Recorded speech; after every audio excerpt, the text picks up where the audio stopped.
রাজপথে লাঠি হাতে ডাকসু ভিপি সাদিক কায়েম, মোড়ে মোড়ে ছাত্র শিবিরের অগ্নিঝরা মিছিল, মাঠে ময়দানে কঠোর অবস্থানে জামাতে ইসলামী। সব মিলিয়ে আজ গোটা ঢাকা শহর দখলে রেখেছিল জামাতে ইসলামী আর ইসলামী ছাত্র শিবির। কোথাও বিএনপি, ছাত্রদল, যুবদলের হুঙ্কার তেমন চোখে পড়ল না, দু একটা বাইক শোডাউন ছাড়া। অবশ্য বিএনপি যে দলগতভাবে সিদ্ধান্ত নিয়েই এমন নীরবতা পালন করেছে তা বোঝা যায় তাদের সিনিয়র নেতা আর বুদ্ধিজীবীদের কথাবার্তায়। দেখেন এ দলের তথাকথিত বুদ্ধিজীবী শাহেদ আলম কি বলে দেখেন। 14 মাসে এই প্রথম আওয়ামী লীগের একটা কর্মসূচি আলোচনার কেন্দ্রে জায়গা পেল। লীগের সক্ষমতার কারণে নাকি নয়, শিবির, এনসিপি আর ছাত্রদলের আংশিক লোকজন মিছিল মিটিং করে লকডাউনটা সফল করেছে। অভিনন্দন গারলবিন্দ্র, মানে শাহেদের ভাষায় এরা হচ্ছে সব গারল। তো বিএনপির কল্পিত সরকারের প্রেস সচিবের লেখায় এটা স্পষ্ট যে তারাই আওয়ামী লীগকে মাঠে নামাতে চায়। এজন্যই বারবার মামলা তুলে নেওয়ার কথা বলেন মির্জা ফখরুল ইসলাম আলমগীররা।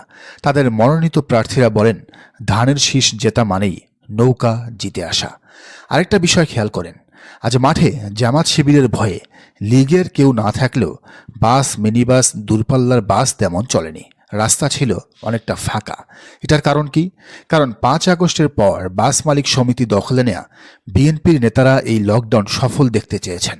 ফলে তারা ইচ্ছে করেই সব বাস চলাচল বন্ধ রেখেছে। এখানে কিন্তু জামাত এমনকি লীগেরও এখন কেউ নেই। তার মানে আতাতটা একেবারে গলায় গলায় হয়েছে উপরে এবং ভেতরে।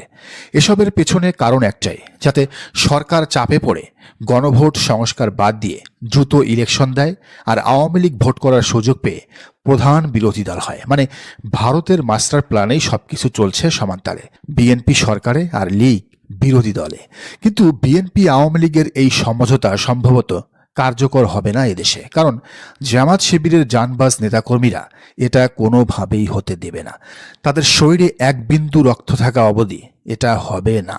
আজ লীগ বিরোধী শিবিরের মিছিলের স্লোগানটা কান পেতে শুনুন।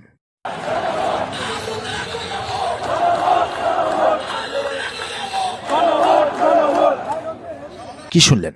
আলু না গণভোট? গণভোট, গণভোট। শিবির সেক্রেটারি নুরুল ইসলাম সাদ্দামের কথাগুলো শুনুন। এখনো পর্যন্ত বাংলাদেশে 30 লক্ষ বেকার আছে।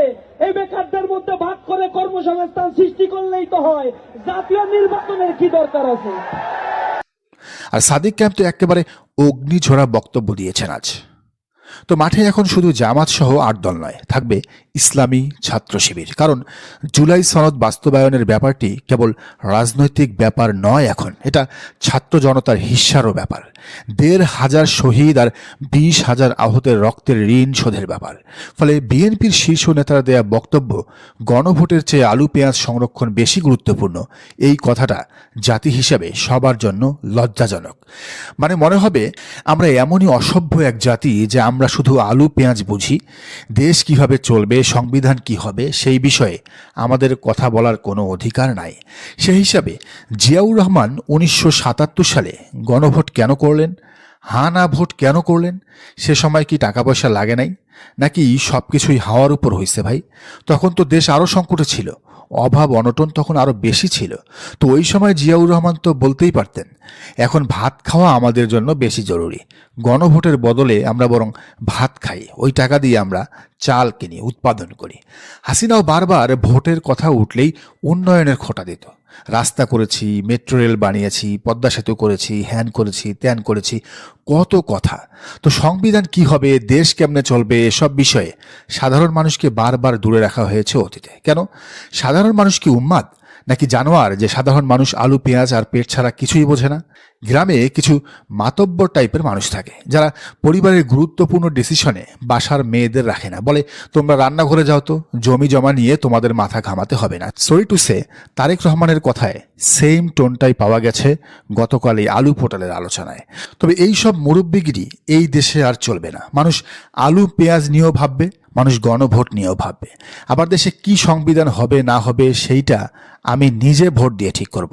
দেশের ভালো কিসে হবে সেটা তারেক রহমান, ডাক্তার শফিক আর নাহিদ ইসলাম যেমন বুঝেন, আমরাও তেমন বুঝি। সাধারণ মানুষকে আলু আর পেঁয়াজের আলাপে পাঠিয়ে কিছু সিলেক্টেড লোক দিয়ে আইন বানাবেন, সংবিধান বানাবেন, সেটা আর হবে না। জুলাইয়ের পর অন্তত এই অধিকারটা বাংলাদেশের মানুষকে, সাধারণ মানুষকে, কৃষক শ্রমিককে দিতেই হবে। ওই আলু চাষির ঘামে শ্রমে উৎপাদিত আলু বিনা চাঁদায় বাজারে বেচার জন্যই গণভোট লাগবে জনাব তারেক রহমান। ৫৪টা বছর ধরে রাজনৈতিক দাসত্বের শৃঙ্খলে বন্দী কৃষক, শ্রমিক, জনতার চিরস্থায়ী মুক্তির জন্যই গণভোটটা লাগবে। মানুষ ২৪-এর পর একটা স্থিতিশীল বাংলাদেশ চায়, তাই তাদের অভিপ্রায় মেনে নিন। জনতার বিরুদ্ধে গেলে শেখ হাসিনার পরিণতি ভোগ করতে হবে।